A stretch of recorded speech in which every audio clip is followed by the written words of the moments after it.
Good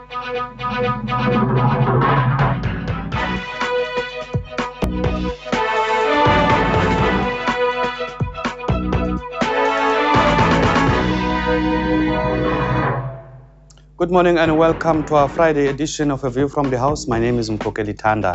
In today's program, we continue our coverage of the debate on the State of the Nation address, and our aim is to capture as many views as possible from all parties in the National Assembly. We also have highlights of the President's reply to the debate. We go to our first clip and we pick up on the address of the ANC's Sue van der Merwe, a former Deputy Minister of Foreign Affairs, now known as International Relations and Cooperation. Mrs. van der Merwe said South Africa should look at what was happening in the rest of Africa when writing its own history. The question now was if South Africa was ready to take advantage of Africa's hopeful signs. Are we able to rise to the challenge to benefit our people and to further lift the prospects for our continent?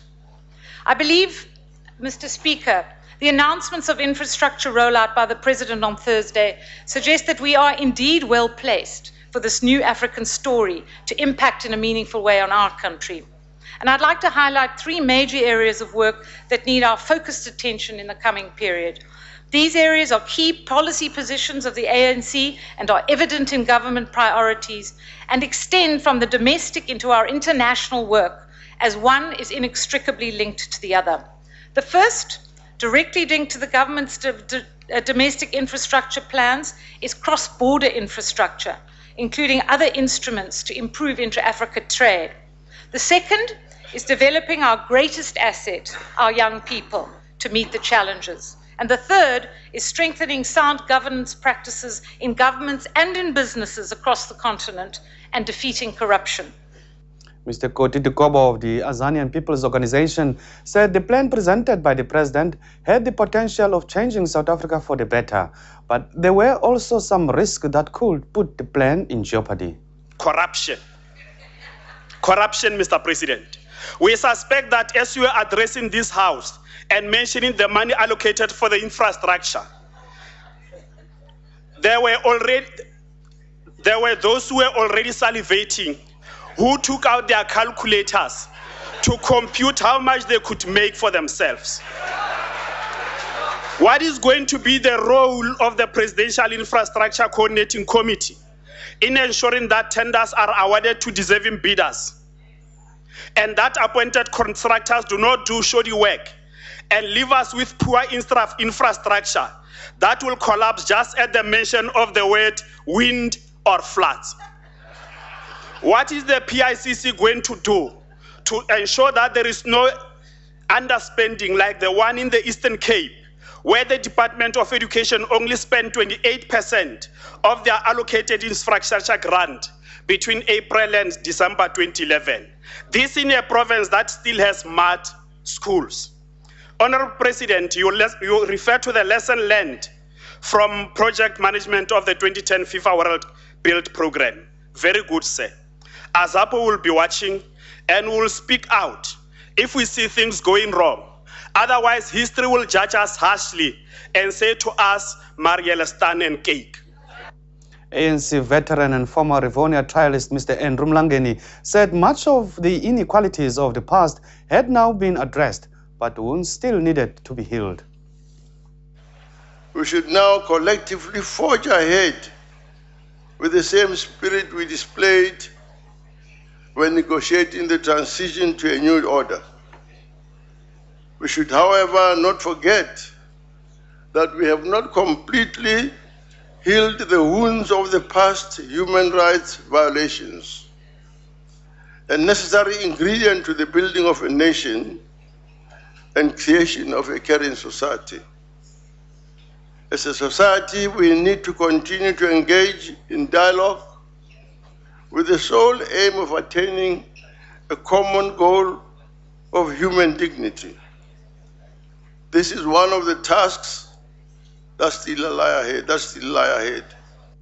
At some point during Mr. Mlangeni's address to the House, another veteran, the IFP's Prince Mangosuthu Buthelezi, felt that certain members were making too much noise and that it was disrespectful towards an elder. He called for a point of order. Honourable Member, just hold on, there is a point of order. So why do you allow such disrespect to the elderly? I'm posing a question to the Speaker. Why, sir, do you allow such disrespect to the elderly with all this noise when an elder is speaking in the House? Thank you, Elder Buteles. I think that's a valid point. It's a real valid point. We do want to hear the Speaker. And those who are not interested in listening can go to the cafe outside, but we do want to listen to the Speaker. You are protected, Honorable Mlangeni. Continue. Thank you, Chairperson. Julie Killian of the Congress of the People also welcomed the infrastructure development initiatives. She was, however, concerned about the ever-increasing public sector wage bill. It already consumed 42% of government expenditure. She said the president had also said little about critical things that impeded this country's ability to become an attractive investment destination.